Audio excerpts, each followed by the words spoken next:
The book of Revelation is like no other book. A wise preacher once said there are two books that the devil hates most. Firstly, it is the book of Genesis, because it reveals to us the true nature of the devil. And the second book is the book of Revelation, because it reveals to us where the devil is going, and that is the lake of fire. The book of Revelation shows us where the world is heading. As you read the book of Revelation, you can see that the things that were written in this book 2,000 years ago are slowly but surely coming together and falling into place. The 9th chapter of the book of Revelation shows us a remarkable view into the spirit world. In this chapter, we see the spirit world spilling over into our world. The 9th chapter is probably one of the most controversial chapters in the Bible. The late Wilbur M. Smith, who made the book of Revelation his special study, once wrote, "It is probable that, apart from the exact identification of Babylon in Revelation 17 and 18, the meaning of the two judgments in this chapter represents the most difficult major problem in Revelation. This chapter reveals to us the reader's two frightening armies that cause havoc, the army from the pit and the army from the east. But today we are going to focus on the army from the pit, the bottomless pit. A great deal of controversy among biblical scholars surrounds Revelation 9:1-12. Some scholars argue that this is a description of literal locusts that come out of the bottomless pit. Others argue that what comes out of the pit are the decomposing souls of the unsaved. Other scholars argue that this is a description of fighter helicopters that John saw, and because of his time, the only thing he could relate it to was locusts. Others believe that it is an army of demons that will come out of the pit that can only be described as locusts. Let us read Revelation 9:1-12.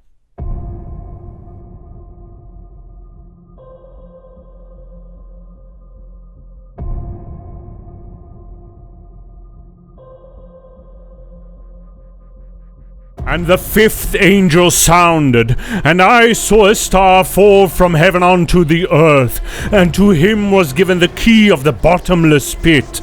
And he opened the bottomless pit, and there arose a smoke out of the pit, as the smoke of a great furnace, and the sun and the air were darkened by reason of the smoke of the pit. And there came out of the smoke locusts upon the earth, and unto them was given power, as the scorpions of the earth have power. And it was commanded them that they should not hurt the grass of the earth, neither any green thing, neither any tree, but only those men which have not the seal of God on their foreheads. And to them it was given that they should not kill them, but that they should be tormented 5 months. And their torment was as the torment of a scorpion, when he striketh a man.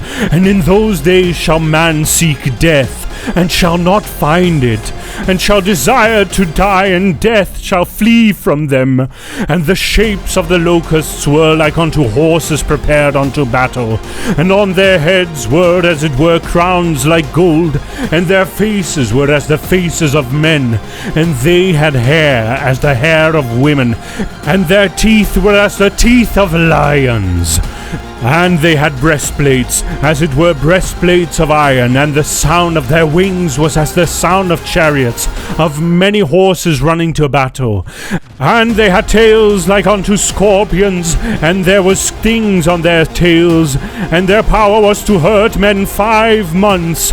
And they had a king over them, which is the angel of the bottomless pit, whose name in the Hebrew tongue is Abaddon, but in the Greek tongue has his name Apollyon.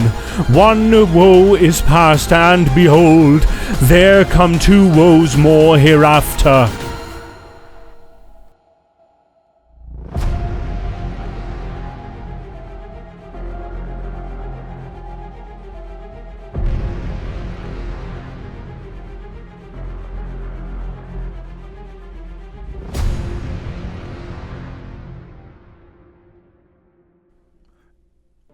John, the man who was shown what will happen in the end time on the island called Patmos, saw something spectacular.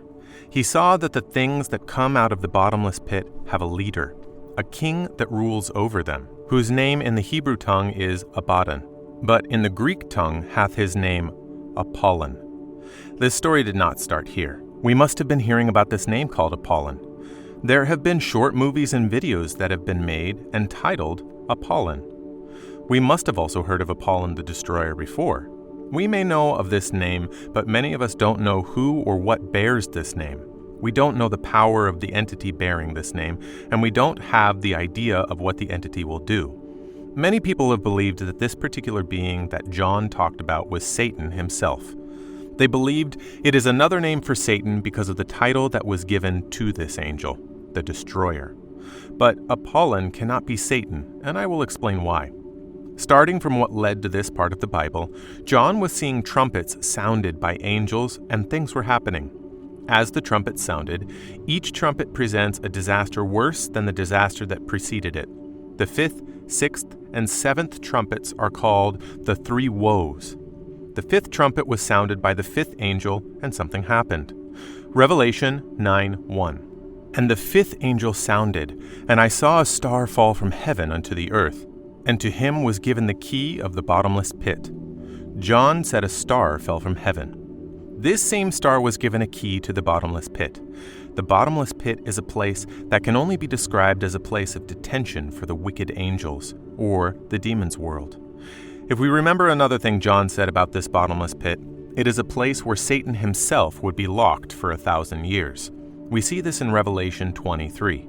Here, this pit in Revelation 9, the pit is locked, but someone was given a key to open the bottomless pit.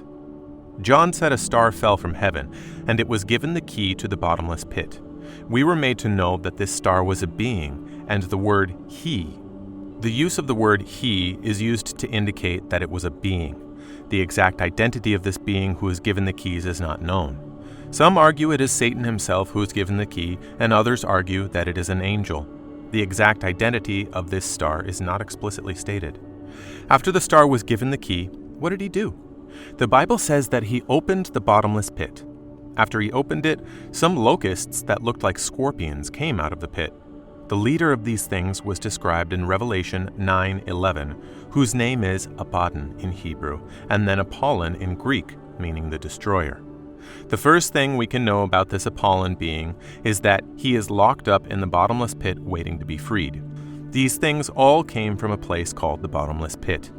This should make us know one of the things that are in this place called the bottomless pit.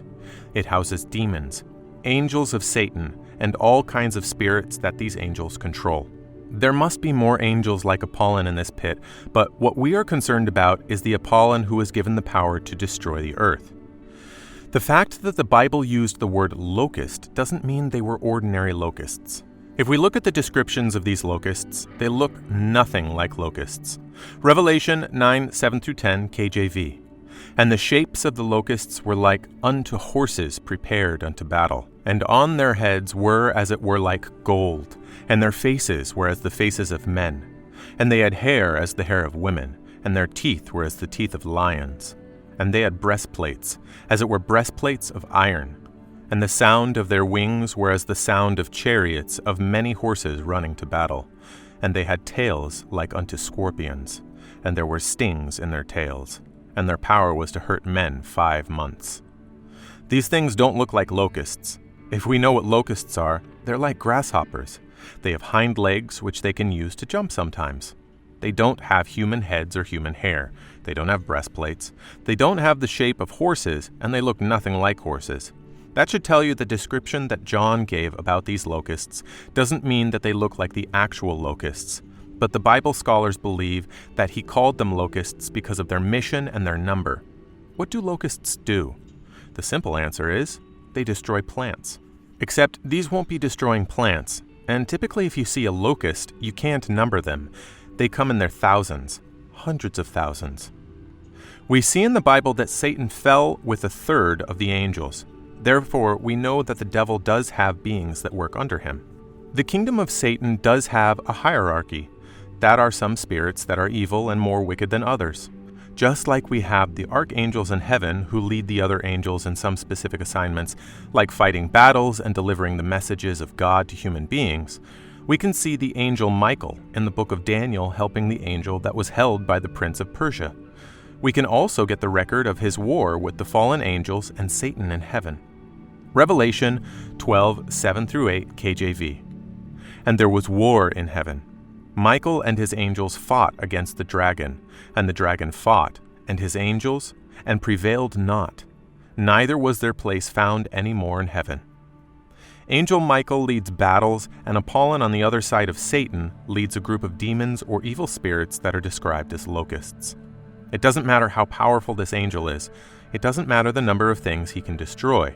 It doesn't matter the number of armies he has. His powers are limited. No matter how powerful and strong Apollyon is, no matter how big his army is, he is not almighty. Only the Lord is almighty. However, the power Apollyon will have during this period of time while he is on earth isn't to be played with.